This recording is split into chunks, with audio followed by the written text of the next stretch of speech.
Okay, so I'll close this.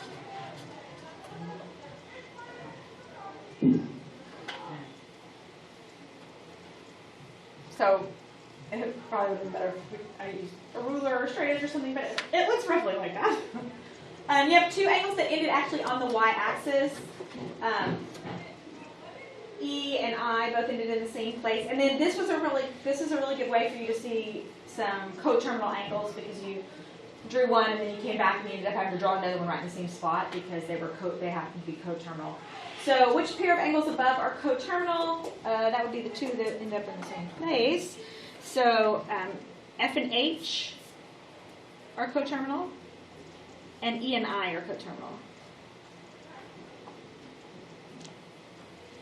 So then it asks the question, what is the degree measure that separates the angles in each pair? And then it says from this, develop a rule for determining what other rotation angles are coterminal. With an angle of, so this notation you're going to start to see a lot. This symbol right here, that's Greek letter theta. And in trigonometry, we use theta. Now sometimes they'll use x, but a lot of times we use theta to represent a missing angle measurement. So if you see that, that's usually what they're asking for.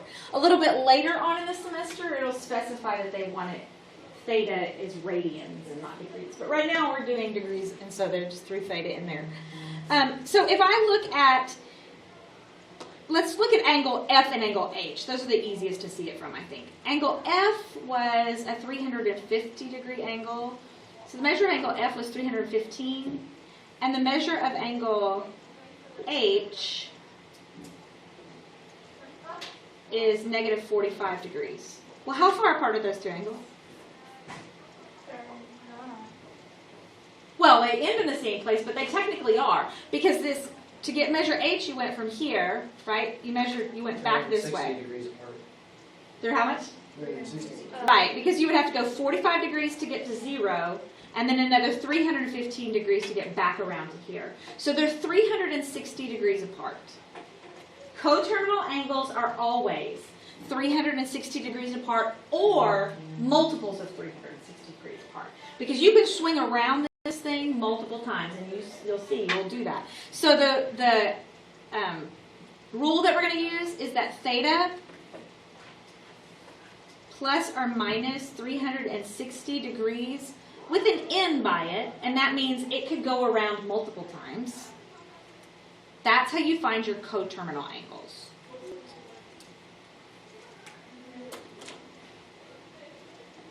Everybody okay so far?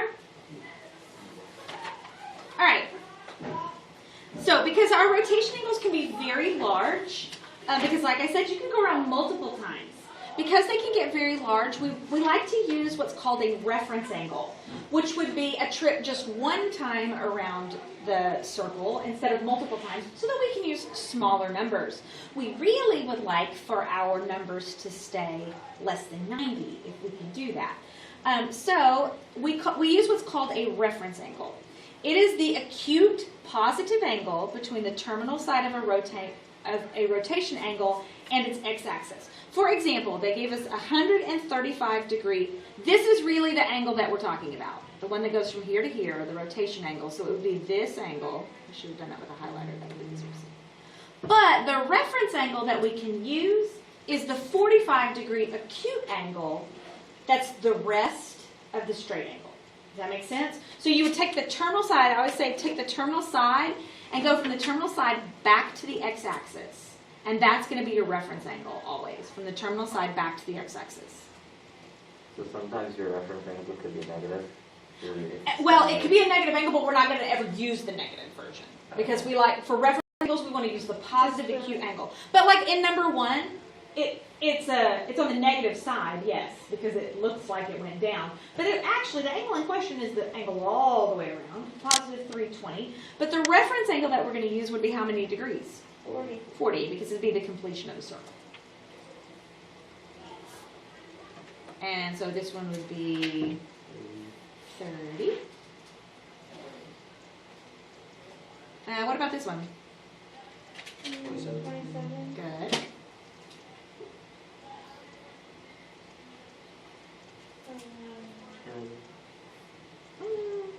My reference angle is going to be from the terminal side back to the x-axis. Oh, so it'd be 80.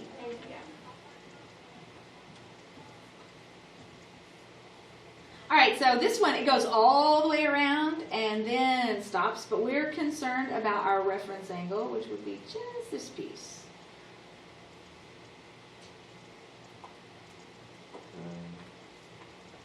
So what would you do first? 360 Good. plus 180. All right, maybe you can do that one. 180 can add 180 and it's find the way you're missing from by the way. Yeah, so what are you missing? Anybody got it? Second. You're missing 38 or 32. 32. Missing 32 degrees. So what I did was I did 508 minus 360, so that was the trip all the way around, and I got 148. And so I just knew from 148 back to the x-axis was going to be an additional 32 degrees, if that makes sense. So look at F. Do you need a reference angle? Nope. Don't need one because it is a acute angle. Oh, it's a 7. I'm just speaking very positive. All right. So what mathematical methods can be used to determine the reference angle for a given angle? Well, sometimes you subtract 180. Sometimes you subtract 360. Or in your head, you might be adding 180 or adding 360, just depending. So let's think about this for just a second. It says find the measure for rotation angles between negative 360 and 360 that have the given characteristics. A positive angle that terminates in quadrant 3 with a 71 degree reference angle. So what would our angle measurement actually be? 251. Good. So in case you're not sure how he did that, let's talk about it for just a second. I'm going to put a little coordinate grid on here. First thing it says is that it terminates in quadrant. It's a positive angle, so we know that it starts over here on the initial side, and it goes this way, and it terminates somewhere in quadrant 3, so over here. So this is my terminal side. And that it has a reference angle of 71, so that means from here back to the x-axis is 71, and we know that's 180. So you just take 71 and add it to 180. Does that make sense? Is everybody okay? So do you only do like the? It always goes from the terminal side back to the x-axis. Okay. All right, so this time we've got a negative angle that terminates in quadrant 3. So this time I can use my same coordinate, my same grid, because it's still terminating in quadrant 3, but this time we're going this way. Terminates in quadrant 3 with a 17 degree reference angle. So they're saying from here to here is 17 degrees. Would be 90 plus 17. 163. Negative 163. Yeah, so it's negative, so it's negative 163. So there's a couple of different ways you can look at this one. It's 180 degrees minus the 17 degree reference angle. And then don't forget that it's swinging negative. That's probably the way I would do it. All right, so this time we've got a positive angle that terminates in quadrant 2 with a 24 degree reference angle. So take a second, don't shout it out yet, let everybody try to get it.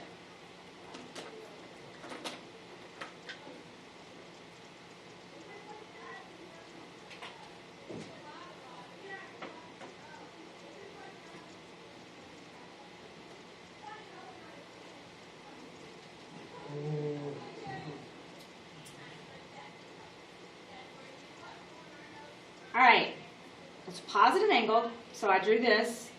Going this way, it terminates in quadrant 2, and from here to here is 24 degrees. So how do I find it? Don't tell me what it is yet. How do I find it?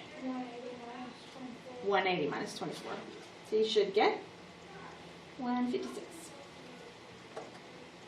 This time it is a positive angle that terminates in quadrant 4 with a 24 degree reference angle. So that means it goes all the way around, terminates in quadrant 4, and from here to here is 24 degrees. So this time what do I do? Subtract 24. Subtract. From 360. 360 this time. So 3 is 24 and we get 336. It did the thing again. Oh! All right. I'm over this. This is making me angry. Gotta figure out what setting that is and I can stop doing that. That's irritating. Is everybody okay so